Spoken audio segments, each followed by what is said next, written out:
बिस्मिल्लाहिर्रहमानिर्रहीम। अस्सलाम वालेकुम नाज़रीन, आप यूट्यूब चैनल देख रहे हैं, मैं इमरान खान। सबसे पहले तो डोनाल्ड ट्रंप ने अमरीकियों की अक्सरियत को बेवकूफ़ करार दे दिया है।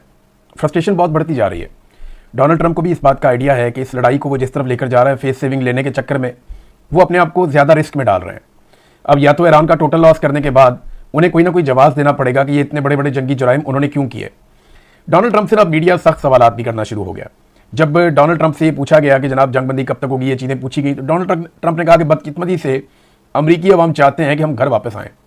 अगर फैसला मेरे हाथ में होता तो मैं तेल के ज़खायर को कब्जे में ले लेता, तेल अपने पास रखता, बहुत सारा पैसा कमाता और ईरान के लोगों का भी ख्याल रखता।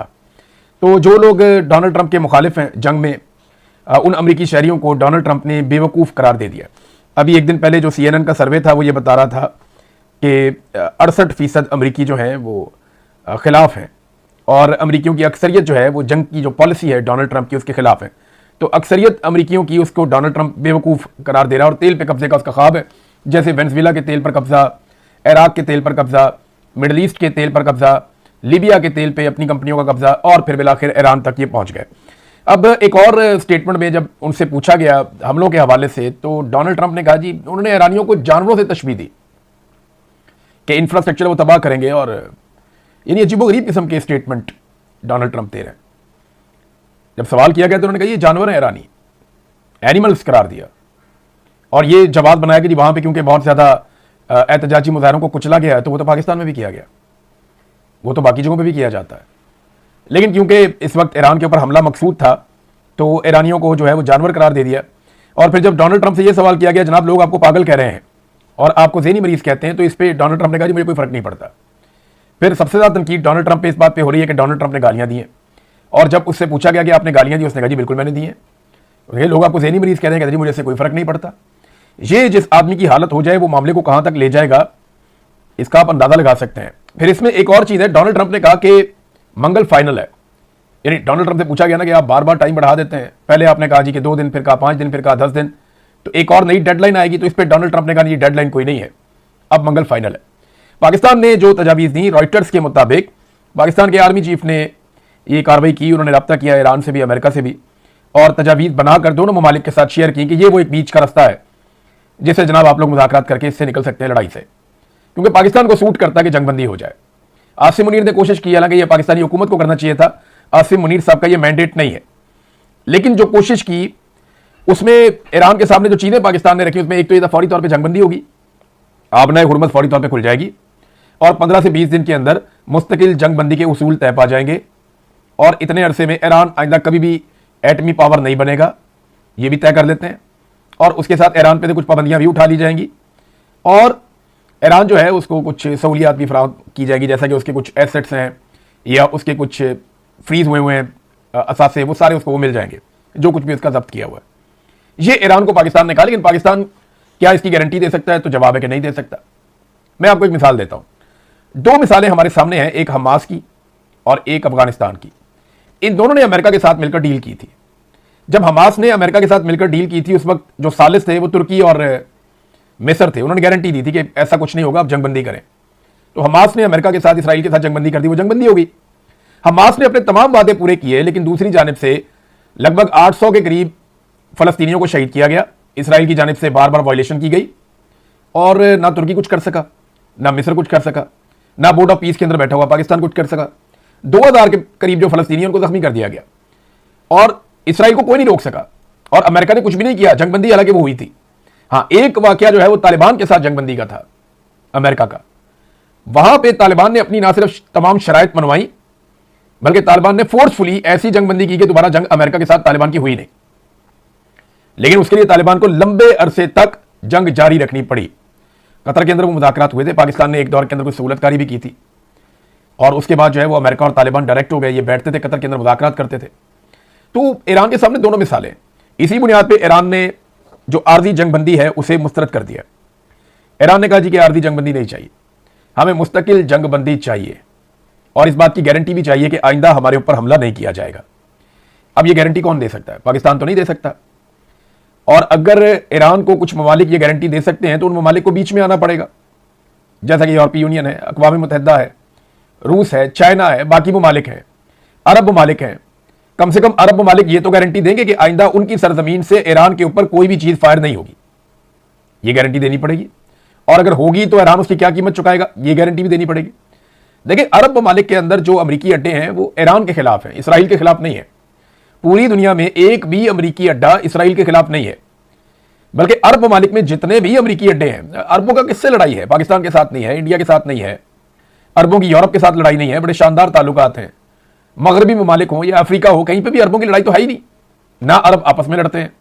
तो इनकी लड़ाई सिर्फ और सिर्फ ईरान के साथ है, और इसी बुनियाद पे यहां पे अड्डे मौजूद थे, ये हमें सबको मानना चाहिए। तो ये गारंटी देनी पड़ेगी आइंदा इन अड्डों से कोई भी मिसाइल या कोई भी हथियार इस्तेमाल नहीं होगा, एक सिंगल बुलेट भी फायर नहीं होगी ईरान पे। अब ये गारंटी क्या पाकिस्तान दे सकता है? तो जवाब सादा सा है कि पाकिस्तान की ये पसली नहीं है कि पाकिस्तान इस नौयत की गारंटी दे। हाँ, कतर के जो वजीर आजम हैं उन्होंने एक स्टेटमेंट दिया, लेकिन उससे पहले इराक, तुर्की और पाकिस्तान की क्यादत का बार बार ईरान शुक्रिया जरूर अदा करता है, और शुक्रिया अदा कर करके इन तीनों मुल्कों को बांधा हुआ है। क्योंकि एक तरफ तुर्की है, उसके ऊपर बड़ा दबाव है कि वो अमेरिका को सपोर्ट करे ईरान को मारने के लिए, एक तरफ पाकिस्तान है, इस पर बड़ा दबाव है कि ये ईरान को मारने के लिए सपोर्ट करे। अमेरिका का बराह रास्त भी है और अरब ममालिक के जरिए से भी कुछ ना कुछ दबाव रहता है। तो इराक, वहां पे वैसे ही आपको पता है खाना जंगी ऐसी सूरत है, बड़े लंबे अरसे से अमेरिकन सिर्फ वहां से तेल निकाल रहे थे। तो ईरानी की आदत क्या करती है, अभी तर्जुमान ने दोबारा स्टेटमेंट दिया, वो बार बार पाकिस्तान का, तुर्की का और इसका शुक्रिया अदा करते हैं इराक का, ताकि इनकी क़यादत बंदी रहे। और उन्होंने शुक्रिया अदा किया, जी हम ईरानी कौम के दिफा की हमायत करने पर तीनों ममालिक की कौमों के शुक्रगुजार हैं। ये तर्जुमान ईरानी वज़ारत खारजा ने कहा।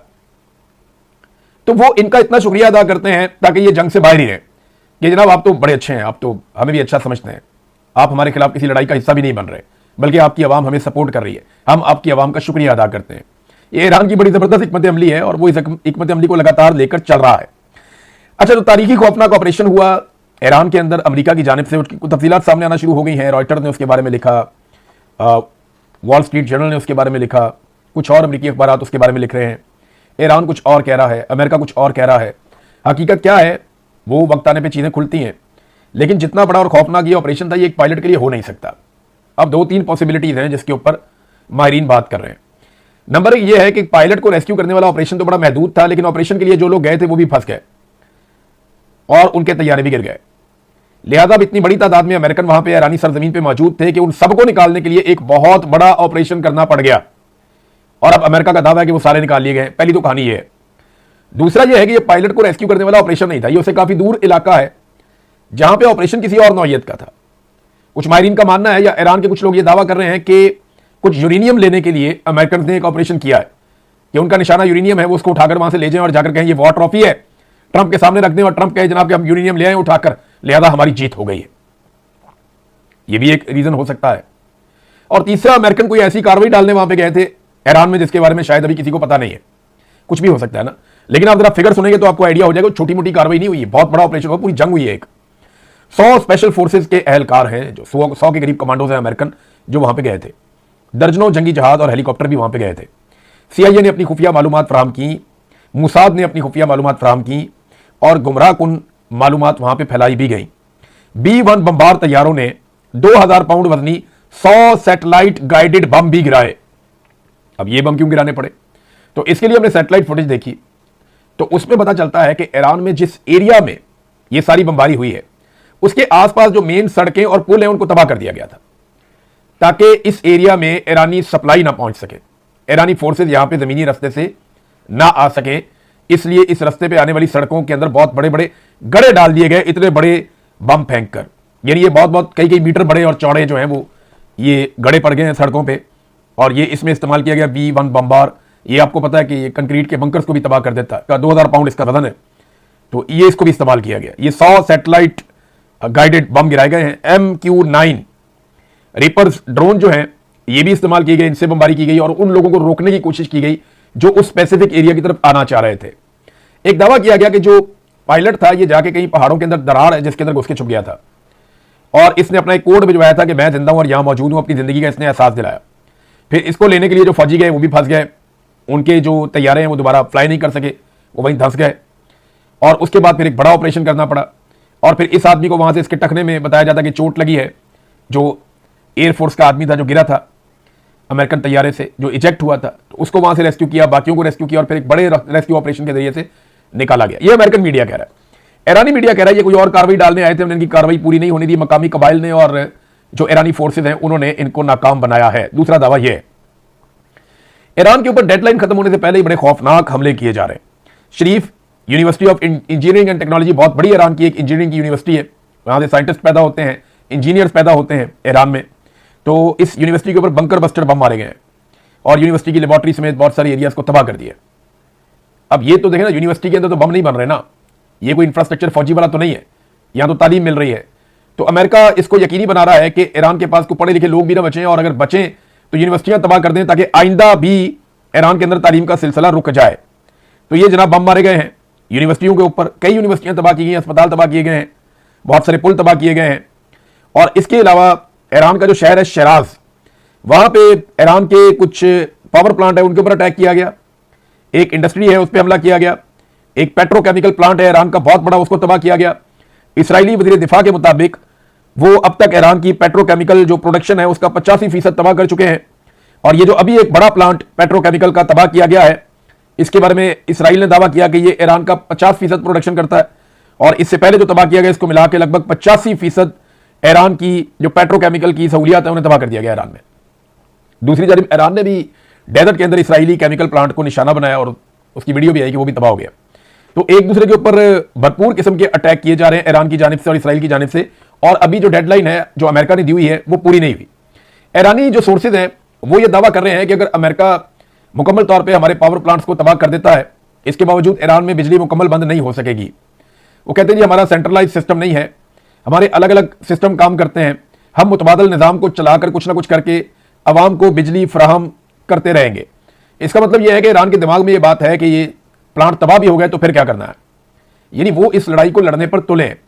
और एक और चीज़ यह है कि दुनिया इसको एक ऐसी नज़र से देख रही है कि ज्यादती हो रही है। पहली मरतबा ऐसा हो रहा है कि अमेरिका ने देखा ना, पूरा इराक तबाह कर दिया, पूरा अफगानिस्तान तबाह कर दिया, पूरा लीबिया तबाह कर दिया, पूरा शाम तबाह कर दिया, किसी ने एक लफ्ज़ नहीं बोला, किसी ने नहीं पूछा कि इस लड़ाई में ये क्यों हो रहा है वो क्यों हो रहा है, नहीं किसी ने नहीं पूछा। गजा मलबे का ढेर बन गया, किसी ने नहीं पूछा। लेकिन ईरान के अंदर जितने हमले हो रहे हैं, चाहे तालीमी इदारों पर, चाहे सेहत के मराकज़ के ऊपर, चाहे इंफ्रास्ट्रक्चर को तबाह किया जा रहा है, चाहे प्लांट्स को तबाह किया जा रहा है, पूरी दुनिया उसको एक ज्यादती के तौर पर ले रही है। तो ईरान कुछ ना कुछ करके दुनिया को यह बावर करवाने में कामयाब रहा है कि विक्टिम इस वक्त ईरान है, मजलूम इस वक्त ईरान है, और अमेरिका उसके साथ ज्यादती कर रहा है। ये वो दुनिया में रजिस्टर करने में कामयाब रहे हैं। बहुत सारे आलमी रहनुमा कहते हैं कि ईरान के साथ ये ज्यादती हो रही है। कतर के वज़ीर आज़म ने स्टेटमेंट जारी किया, उन्होंने कहा कि ईरान में इंफ्रास्ट्रक्चर की तबाही के खिलाफ उन्होंने वार्निंग जारी कर दी। उन्होंने कहा खास तौर पर जो पानी और खुराक से मुतालिक इंफ्रास्ट्रक्चर है ईरान में, उसको तबाह ना किया जाए, इसके बड़े खौफनाक नताइज निकलेंगे। एक और नाज़रीन खबर मैं आपको बताता हूं, फ्रांस मैक्रोन ने बड़ी कार्रवाई डाल दी अमेरिका के साथ, इसीलिए शायद डोनाल्ड ट्रंप पिछले दिनों गालियां दे रहे थे। मेरे ख्याल में डोनाल्ड ट्रंप को पता ही बाद में चला कि कार्रवाई हो क्या गई। फ्रांस का बहुत सारा सोना पड़ा हुआ था न्यूयॉर्क में। आपको पता है जो रियासतें होती हैं ना, उनका अपना सोना भी होता है, सोने के ज़खायर उनके अपने भी होते हैं जिसकी मलकियत उन रियासतों के पास होती है। तो फ्रांस का सोना बहुत बड़ी मिकदार में, मिकदार आपको बताऊंगा आप हैरान हो जाएंगे, 129 टन सोना था। ये एक टन में 1000 kg होता है, यानी 1,29,000 किलोग्राम, ये इतना सोना था। तो ये 129 टन सोना जो अमेरिका न्यूयॉर्क में था खबर के मुताबिक, उसे बड़े आराम से फ्रांस ने वहां फरोख्त किया और उसके बराबर का सोना खरीद लिया यूरोप में। और अब जो सारे का सारा सोना है फ्रांस का, वो पेरिस में है, यानी फ्रांस अपना सारा सोना इकट्ठा करके अपने पास ले गया पेरिस में। सोना एक ऐसे वक्त में बेचा अमेरिका में फ्रांस ने जिस वक्त अमेरिका की मार्केट के अंदर भूचाल आया हुआ था, शेयर्स गिर रहे थे। तो ऐसे मौका पर जो लोग मुख्तलिफ एसेट होल्ड करते हैं, अपने पास बहुत अमीर लोग होते हैं, वो कोशिश करते हैं उसको सोने में कन्वर्ट कर दें, क्योंकि सोना एक ऐसी धात है जिसकी आलमी मंडी के अंदर कीमत बरकरार रहती है, करेंसियां ऊपर नीचे होती रहती हैं। तो जब भी कभी जंग जैसी सूरत हो या कोई ऐसे माहौल बन जाए तो सोने की कीमत हमेशा ऊपर जाती है, या वो एक मजबूत करेंसी के तौर पर सोना मौजूद रहता है। लिहाजा उन्होंने सोना बेचा और सोना खरीदा उसके बराबर, और इसमें उन्होंने जो पैसा बनाया वो लगभग 15 अरब अमरीकी डॉलर हैं। 15 अरब अमरीकी डॉलर्स का मुनाफा भी बना लिया फ्रांस ने। ये अब एक खबर है। तो डोनाल्ड ट्रंप ने गालियां नहीं देनी तो और क्या करना है, मैक्रोन को बुरा भला नहीं कहना तो और क्या कहना है। अमरीकी फौजियों के हवाले से एक बड़ी अजीबोगरीब खबर है, ये नाज़रीन मैं आपके साथ शेयर करता हूं। पहले तो मुझे समझ नहीं आई कि ये ऐसा करने का मकसद क्या हो सकता है, लेकिन ये खबर बड़ी इंपॉर्टेंट है। खबर ये कहती है कि अमरीकी जो तैयारे तबाह हुए हैं ईरान में, उनमें से कुछ कागजात भी मिल गए। तो उसमें एक अमरीकी फिजाइया की मेजर है अमांडा एम राइडर। ये जो, अच्छा ये कोई खबर नहीं है कि इसका नाम क्या है या ये कौन है, एक मेजर है, अमरीकी मेजर। इसकी शनाख्त के कागजात मिले, इसका कार्ड शार्ड मिला कि ये मेजर है, इसका नाम यह वांडा है। लेकिन उसके साथ ही एक इसराइली B2 परमिट भी मिला है। यानी इसराइल के तो जब अमेरिकी जाते हैं तो उनको B2 परमिट जारी किया जाता है कि ये आपका वीजा है। अब समझने वाली बात यह है कि अमेरिकी फौजी लड़ने के लिए आ रहे हैं तो उनको इसराइल के वीजे की क्या जरूरत है। अब मुझे ऐसा लगता है कि अमेरिकन अपने फौजियों को वीजे देकर भी भेज रहे हैं ताकि अगर कल को कोई मिसिंग हो जाए या कोई मारा जाए तो वो ये कह सकते हैं कि ये तो इसका वीजा था, ये वीजे के ऊपर ट्रेवल कर रहा था, ये किसी ऑपरेशन में नहीं मारा गया। मुझे जो समझ आई है वो इससे यही समझ आ रही है। बहरहाल ये ईरान की फौज ने तबाह होने वाले अमेरिकी तैयारे के मलबे से जो दस्तावेजात हासिल की हैं उन पे यह है कि सियाहत के मुख्तसर मुद्दत के शहरी दौरों के जो वीजे हैं वो जारी किए जा रहे हैं, ना कि फौजी ऑपरेशंस के लिए इनको वहां पे ले जाया गया। अब इससे अमेरिका क्या निकालना चाहता है, ये एक रिकॉर्ड पे आ गई ये चीज। जब कोई चीज निकलेगी आगे तो फिर हम इसको उसके साथ जोड़ के देख सकते हैं फ्यूचर में। इमरान खान साहब का नाज़रीन आज मुकदमा लगा हुआ है पाकिस्तान के अंदर। सबसे इंपॉर्टेंट खबर इमरान खान साहब की होती है, बाकी तो सारे लटरम पटरम है। तो उनका केस लगा हुआ है आज इस्लामाबाद हाई कोर्ट में। उम्मीद करते हैं आज इस्लामाबाद हाई कोर्ट ने इंसाफ दे देगी या उनकी रिहाई का कोई रास्ता बन जाएगा। उम्मीद ही करते हैं, वरना पाकिस्तान की अदालतों में ऐसा तो कुछ है नहीं, उनके अंदर तो दमखम ही नहीं है। ये जजेस तो एस्टेब्लिशमेंट के पुजारी हैं। एस्टेब्लिशमेंट इनको लेकर आई अपने जूतों में बिठा के, और अब ये जजेस बैठे हुए हैं और इंसाफ देने से कासिर हैं। किसी किस्म की पाकिस्तान में अदलिया बची नहीं है। जो जजेस थे जो इंसाफ कर सकते थे वो जान छुड़ा के भाग गए, और जो जजेस अभी भी डट कर खड़े हैं उनको सलाम ही करना चाहिए, सैल्यूट पेश करना चाहिए। वरना निज़ाम इतना जालिम है कि एक एक करके सारे जजेस को उन्होंने कंप्रोमाइज करवाने की कोशिश की है। बहरहाल इमरान खान साहब का मुकदमा दोबारा लगा हुआ है अल कादर वाला, देखते हैं इसमें क्या होता है। बहरहाल पाकिस्तान में जो तेल की बढ़ती हुई कीमतें हैं उनकी वजह से ताजिर काफ़ी प्रोटेस्ट कर रहे हैं। जो फैसलाबाद चैम्बर ऑफ कॉमर्स है जहाँ से सारी आपकी टेक्सटाइल की इंडस्ट्री चलती है, वहाँ जो उनके सदर हैं फारूक यूसुफ, उन्होंने स्टेटमेंट दिया कि अगर तेल की कीमतें कम नहीं हुई तो सनतें बंद हो जाएंगी, क्योंकि बाकी अखराजात बहुत बढ़ गए हैं, रॉ मटेरियल के अखराजात बहुत बढ़ गए हैं, एनर्जी की प्राइसेस आपने आसमान पे पहुंचा दी हैं, तो हमारी इंडस्ट्री, हमारी सनतें ये बंद हो जाएंगी अगर तेल की कीमत को कम ना किया गया तो। फिर आप दुनिया का मुकाबला कैसे करेंगे? इंडिया का तो देखें ना, और बांग्लादेश का, वो तेल आपसे सस्ता है, वहाँ पे रॉ मटेरियल भी सस्ता है और वो धड़ाधड़ मेहनत कर रहे हैं। तो आपने खाली GSP प्लस पे तो नहीं अपना सौदा बेचना, और अगर वो भी आपसे चला गया खुदा ना खास्ता जो आपकी हरकतें हैं, तो फिर आप क्या करेंगे? तो पाकिस्तान ने अगर चलना है ना तो सारे शोबों को साथ चलाना पड़ेगा। सिर्फ एक इदारा बैठ के फैसले करे और अपनी मनमानी करे ना तो फिर पाकिस्तान नहीं चल सकता। अब तक इतने, अपना ख्याल रखिएगा, अपने चैनल का भी। अल्लाह हाफ़िज़।